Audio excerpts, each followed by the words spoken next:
హైదరాబాద్ లో జరగబోయే మనీ మంత్ర money manifestation classes కి ఇప్పుడే కాల్ చేసి రిజిస్టర్ అవ్వండి.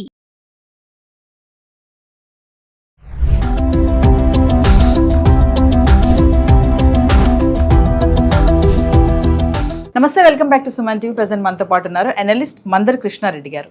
నమస్తే సార్. నమస్తే అమ్మా. సార్, మనం పోస్ట్ ఆఫీస్ స్కీమ్స్ గురించి మాట్లాడుకుంటున్నాం కదా. అయితే 15,000 కడితే 25 లక్షలు వస్తాయంట. అసలు అలాంటి స్కీమ్ ఏమైనా ఉందా?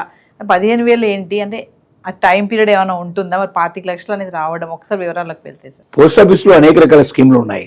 దాంట్లో ఒక స్కీమ్ ప్రత్యేకంగా లాంగ్ డ్యూరేషన్, ఒక 10 years వరకు స్థిరంగా ఎవరైనా డబ్బులు పెట్టగలిగితే వాళ్ళకు మంచి వడ్డీ వచ్చేట్టుగా తయారు చేశారు. అంటే వడ్డీకి చక్రవడ్డీ వస్తుంది దీంట్లో. అంటే ప్రతి నెల మనకు ఒక వడ్డీ పెడితే ఆ వడ్డీ సంవత్సరం లోపల మనం డబ్బు తీసుకోం కాబట్టి మళ్ళీ సంవత్సరం కాగానే ఆ నెలకు వచ్చే వడ్డీనంతా కూడా కలిపి దాని మీద అసలు కలుపుతారు, దాన్ని తీసుకెళ్ళి తర్వాత నెక్స్ట్ ఇయర్ నుంచి ఏమవుతుంది, మళ్ళీ దాని మీద కూడా వడ్డీ వస్తుంది. అంటే వడ్డీ మీద వడ్డీ రావడం చక్రవడ్డీ అంటాం మనం. అలాగే వడ్డీ మీద వడ్డీ వస్తుంది కాబట్టి చాలా ఎక్కువ డబ్బు వచ్చే అవకాశం ఉంటుంది దీంట్లో. ఈ స్కీమ్ లో మొట్టమొదటి చేసిన పని ఏంటంటే, పోస్ట్ ఆఫీస్ జనరల్ గా రికరింగ్ సిస్టమ్ లోపల, అంటే ఆర్డీ అంటాం, ఇది రికరింగ్ డిపాజిట్ అంటాం. దీంట్లో నెల 15,000 రూపాయలు సుమారుగా పెట్టాం అనుకోండి. మనం నెలకు 15,000 రూపాయలు కట్టుకుంటూ పోయినట్టయితే సంవత్సరానికి మనకు 1,80,000 రూపాయలు అవుతుంది. 10 ఏళ్ల పాటు అలాగే ఉంచినట్టయితే, అంటే ప్రతి ఏళ్ళ పాటు కట్టుకుంటూ పోతాం మనం. అంటే 18 లక్షల రూపాయలు కడతాం మొత్తం. మనకి ఎంత చేతికి వస్తుంది అంటే 25,68,000 రూపాయలు మన చేతికి వస్తుంది. అంటే 18 లక్షలకి మీరు కట్టిందని 10 ఏళ్లలో 25,68,000 అంటే 7,68,000 రూపాయలు ఎక్స్ట్రా వస్తుంది. చాలా మంచి అమౌంట్ ఇది. ఇది ఇప్పుడు పోస్ట్ ఆఫీసులో ఇంకా రేటు పెరిగే అవకాశం, రెపో రేటు తగ్గుతున్నప్పుడు పెరిగే అవకాశం ఉంది కాబట్టి పెరిగినప్పుడు పెట్టుకుంటే ఇంకా ఎక్కువ వస్తుంది. ఇప్పుడు ఇది రెపో రేటు తగ్గినప్పుడు పెట్టినటువంటి విషయం ఇది. పెరగకుండా ఉన్నప్పుడు, అంటే ఇంతకుముందు పెరిగినప్పుడు ఉన్న రెపో రేటు ప్రకారంగా ఈ రేటు పెట్టారు. ఇప్పుడు రేటు తగ్గింది కాబట్టి ఇంకా ఇది పెరిగింది. 6.7% రేటు ఉన్నప్పుడు మాత్రమే చెప్పారు. ఇప్పుడు 6.7% నుంచి మన 6.9కి వచ్చేసింది 1 yearకి అయితే. అదే 5 yearsకి అయితే 7.5% ఇస్తున్నారు. అదే రకంగా చూసుకున్నట్టయితే మీకు 10 yearsకి అయితే ఇంకా పెరుగుతుంది. అంటే ఇప్పుడు చెప్పిన అమౌంట్ కన్నా ఇంకా చాలా అదనంగా డబ్బు వచ్చే అవకాశాలు ఉన్నాయి. పోస్ట్ ఆఫీస్ లోపల ఇట్లా జమ చేసుకుంటూ పోతే ఏమవుతుందంటే, నెలకు 15,000 రూపాయలు మామూలుగా వచ్చే ఆదాయం ఉండే వాళ్ళు ఎవరైనా సరే 15,000 రూపాయలు పక్కన తీసి పెట్టేస్తే చూస్తుండగానే అది 25,68,000 రూపాయలు మనకు ఒక 10 ఏళ్లలో వచ్చేస్తాయి. పిల్లల చదువు కోసం కానీ, పెళ్లిళ్ళ కోసం కానీ, భవిష్యత్తులో ఏదైనా ఇల్లు కొనాలనుకుని, మనకి ఏదైనా ఒక ఆలోచనలు ఉన్న వాళ్ళు ముందుగానే ప్లాన్ చేసుకుని నెలకు ఒక 15,000 రూపాయలు మనకి కావాలనుకుని పక్కన పెట్టుకుంటూ పోతున్నట్టయితే 100% వాళ్ళకి ఇంత అమౌంట్ వచ్చే అవకాశం ఉంది. పోస్ట్ ఆఫీసులో 100% పూర్తిగా 100% మన డబ్బు గ్యారంటీగా ఉంటుంది కాబట్టి, ఇంత నమ్మకమైనటువంటి కాబట్టి, సెంట్రల్ గవర్నమెంట్ నడిపిస్తుంది కాబట్టి దీన్ని సెంట్రల్ గవర్నమెంట్ ఈ డబ్బులతోటి మనకు రోడ్డు, రైల్వేలు, రోడ్లతో ఇంకా అనేక రకాల మంచి వంతెనలు కట్టడం, బ్రిడ్జిలు కట్టడం, మనకి రకరకాల సదుపాయాలు కల్పిస్తుంది. దానివల్ల దాని నుంచి కూడా లాభం అవుతుంది. 100% అండగా నిలబడుతుంది కాబట్టి సెంట్రల్ గవర్నమెంట్ సంబంధించింది కాబట్టి మనకు ఆటుపోట్లతో సంబంధం లేదు. నష్టాలు వచ్చినా, లాభాలు వచ్చినా దీంతో మనకు సంబంధం లేదు. బ్యాంకుల్లో అయితే లాభ నష్టాలతో మనకు సంబంధం ఉంటుంది.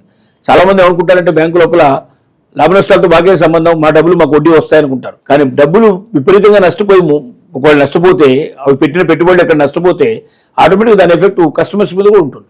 బ్యాంకులు ఆ రకంగా ఇవ్వవు. అంటే బ్యాంకులు అంటే ఏంటి, వాళ్ళు మళ్ళీ తిరిగి వ్యాపారం చేస్తారు. దీన్ని తీసుకెళ్ళి పెట్టుబడి పెడతారు. ఆ పెట్టుబడి పెట్టి అది డెవలప్ అయితే దాని మీద వచ్చే డబ్బులు మనకు వడ్డీ ఇస్తున్నారు. ఒకవేళ అది ఎక్కడన్నా పోతే, ఏ షేర్ మార్కెట్లో పెడితే షేర్లు పోయాయి అనుకోండి, ఆటోమేటిక్గా పెట్టుబడి పెట్టిన వాళ్ళు కూడా ఎవరుతున్నారు దాంట్లో డిపాజిట్ చేసుకున్న వాళ్ళు కూడా ఇబ్బంది అవుతుంది. అంటే బ్యాంకులు కొంతవరకు దగ్గరగా ఉంటాయి, ఇంటి పక్కనే ఉంటాయి కాబట్టి మనం ఏవో డ్రా చేసుకుని వాటికి పనికొస్తున్నాయి. కానీ వాస్తవంగా భద్రతా పరంగా అయితే బ్యాంకులు చాలా డెవలప్. సరిగ్గా అవగాహన తీసుకుంటే బ్యాంకులో ఉన్న డబ్బుకి ఏ రకమైన భద్రత లేదు. 5 లక్షలు మాత్రమే ఇన్సూరెన్స్ ఇస్తారు. కానీ సెంట్రల్ బ్యాంకులు ఇప్పుడు మనకు దీని లోపల పోస్ట్ ఆఫీసులో పెట్టుకున్న ప్రతి పైసకి మనకు అవకాశం ఉంది. ప్రతి నెల 15,000 కడితే అది మనకు 10 ఏళ్లలో చూస్తుండగానే 18 మనకు 28 లక్షలు, 25 లక్షల నుంచి 25,68,000 పోతుంది. అంటే గ్రాఫ్ ఎట్లా పెరుగుతుందో మనకు అర్థమవుతుంది. కాబట్టి ప్రతి ఒక్కరూ ఒకసారి ఆలోచించండి. మీ పిల్లల ఎదుగుదల కోసం కానీ, లేకపోతే వాళ్ళ పెళ్లిళ్ళ కోసం కానీ, భవిష్యత్తు లోపల మీరు ఏదైనా మంచి ఇల్లు, ప్రాపర్టీ కొనుక్కోవాలి కానీ, ఇలాంటివన్నీ ఆలోచనలు ఉన్నప్పుడు, అంటే దీంట్లో 15,000 కట్టాలని కాదు, ఇంకా ఎక్కువగా కట్టుకుంటూ వెళ్ళండి. దీనికి లిమిటెడ్ లేదు. దీంట్లో చాలా ఎక్కువ మొత్తాల్లో కూడా జమ చేసుకోవచ్చు. ఇద్దరు కలుపుకుంటే ఇంకెక్కువ మొత్తం, 2-3 కూడా కలిపి కూడా జాయింట్ అకౌంట్ కింద ఓపెన్ చేసుకోవచ్చు. దానివల్ల ఇంకా ఎక్కువ మొత్తాన్ని కూడా జమ చేసుకునే అవకాశం, లక్షలు కూడా జమ చేసుకోవచ్చు మనం. అప్పుడు మనకు వచ్చేది చాలా పెద్ద మొత్తంలో వస్తుంది. కాబట్టి దీన్ని దృష్టిలో పెట్టుకొని మన శక్తి ఎంత, మన కెపాసిటీ ఎంత, మనకు ఒక 3 కలుపుకుంటే మనం ఎక్కువ దాచుకోగలిగే అవకాశం ఉందనుకుంటే 2-3 కలిసి, అంటే వాళ్ళ కుటుంబ సభ్యులే, బయట వాళ్ళు కాకుండా భార్య, భర్త, కూతురు, కొడుకు, ఇట్లాగా కలుపుకొని పెట్టుకున్నట్టయితే ఆటోమేటిక్గా చాలా ఎక్కువ మొత్తంలో వడ్డీ వస్తుంది, 100% భద్రంగా ఉంటుంది. ప్రైవేట్లో ఎక్కడైనా పెట్టి డబ్బులు మోసపోయేదానికన్నా నష్టపోయేదానికన్నా ఇది ఒక ఉత్తమమైన పథకం కింద మనం చెప్పొచ్చు. ఎప్పుడు పోస్ట్ ఆఫీసులు ఉన్నాయి. అంటే పోస్ట్ ఆఫీస్ సార్ ఇప్పుడు మనం చూస్తూ ఉంటాం, అంటే ఈ రోజుల్లో కూడా ఇంకా అక్కడికి వెళ్ళే వాళ్ళు ఉన్నారా? మామూలుగా అక్కడికి వెళ్తే మనకి ఇన్ఫర్మేషన్ ఇవ్వడానికి ఎవరు ఉంటారు సార్ అక్కడ? పోస్ట్ ఆఫీసుల లోపల బ్యాంకులాగా నడుస్తున్నాయి ఇప్పుడు.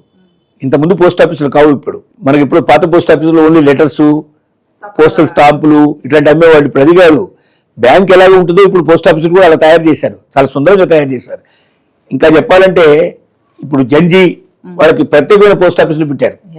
విశాఖపట్నంలో ఒక పోస్ట్ ఆఫీస్ స్టార్ట్ చేశారు. అక్కడ విశాఖపట్నం అది మన ఆంధ్ర యూనివర్సిటీ లోపల ఒకటి పెట్టారు. అది మనుషులు ఎవరు ఒక్కడే ఒక మనిషి ఉంటాడు అక్కడ, అంతే.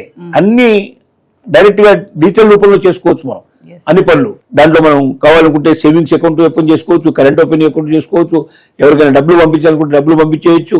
అన్ని రకాల అవకాశాలు దాంట్లో కల్పించారు. అంటే బ్యాంక్ లాగానే నడుస్తున్నాయి ఇప్పుడు.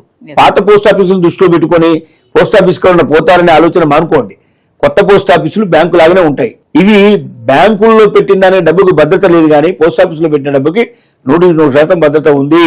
ఇంటి దగ్గర కూర్చొని డిజిటల్ రూపంలో మీరు ఎట్లాగైతే చేసుకుంటారో ఆన్లైన్ లోపల మీరు ట్రాన్సాక్షన్ చేసుకోండి, ఆ అవకాశాలు కూడా కల్పించారు. కాబట్టి పాత ఉత్తరాలు పంపించేటువంటి, పాత పోస్ట్ మ్యాన్ వచ్చి మనకు ఉత్తరాలు ఇచ్చేటువంటి పోస్ట్ ఆఫీసులు మర్చిపోండి.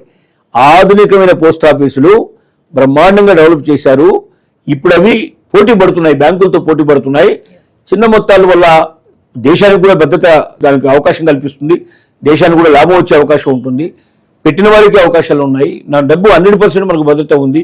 ఇలాంటి ఎన్నో అవకాశాలు కల్పిస్తున్నాయి. కాబట్టి బ్యాంకులకు వెళ్ళేటువంటి ప్రతి ఒక్కరు కూడా ఆలోచన చేసి పోస్ట్ ఆఫీసులకు మారాల్సిన అవసరం ఉంది. అలాంటి తరుణం ఆసనమైంది.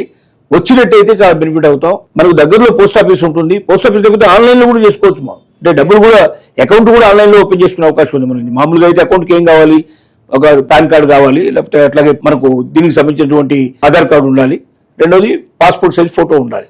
ఈ 3 ఉంటే అకౌంట్ ఓపెన్ చేసుకోవచ్చు. మరి అంటే మీ ఇంట్లో కూర్చొని కూడా అకౌంట్ ఓపెన్ చేసుకోవచ్చు ఆన్లైన్లో. పోస్ట్ ఆఫీస్ దాకా కూడా ఓపెన్ చేసుకోవచ్చు. నెలలో మీరు ఆన్లైన్లో డబ్బులు పంపించచ్చు. పోస్ట్ ఆఫీస్ దాకా మీరు వెళ్ళాల్సిన అవసరం లేకుండా మీరు ట్రాన్సాక్షన్ చేసుకోవచ్చు. వెళ్ళదలుచుకున్న దగ్గరలో ఉంటాయి, నియర్ బై. ప్రతి సిటీలో కూడా ఇప్పుడు మనకు బ్యాంకుల కన్నా ఎక్కువ ఉంటాయి పోస్ట్ ఆఫీసులు లెక్కేస్తే వాస్తవంగా. కానీ మనం వాటి పెద్ద గమనించాం. మనకి ఏ అవసరం ఉంది అని చెప్పి చాలామంది ఎప్పుడో అరుదుగా ఏదైనా పోస్టులు పంపించాల్సిన పరిస్థితి ఏర్పడుతుంది తప్ప చాలామంది వెళ్ళరు. ఇప్పుడు కొరియర్ కూడా చాలా వేగంగా ఇస్తున్నారు. పోస్ట్ ఆఫీసుల్లో బయట కొరియర్ కన్నా వేగంగా ఇస్తున్నారు. 100% భద్రత ఉంటుంది. బయట ఏదైనా పోతే రేపొద్దున మనం క్లెయిమ్ చేయడం కష్టం. కానీ గవర్నమెంట్ కాబట్టి ప్రతి విషయంలో జాగ్రత్తగా ఉంటారు. కాబట్టి పోస్ట్ ఆఫీస్ని ఒక డిపాజిట్ల కోసమే కాకుండా కొరియర్కి కానీ అంటే మనం ఐటమ్స్ ఎక్కడైనా పంపించాలనుకుంటే, వస్తువులు ఎక్కడైనా పంపించాలనుకుంటే ప్రతి దానికి భద్రత కూడుకున్నటువంటి చక్కటి ప్రభుత్వం సంబంధించినటువంటి సెంట్రల్ గవర్నమెంట్ సంబంధించింది కాబట్టి 100% మనం నమ్మొచ్చు. మనం భారతదేశంలో ఏ మూలకైనా పంపించచ్చు. భారతదేశం ఇతర దేశాలు కూడా పంపించేటువంటి సౌకర్యం పోస్ట్ ఆఫీస్ ద్వారా మనకి ఇప్పుడు కలుగుతోంది.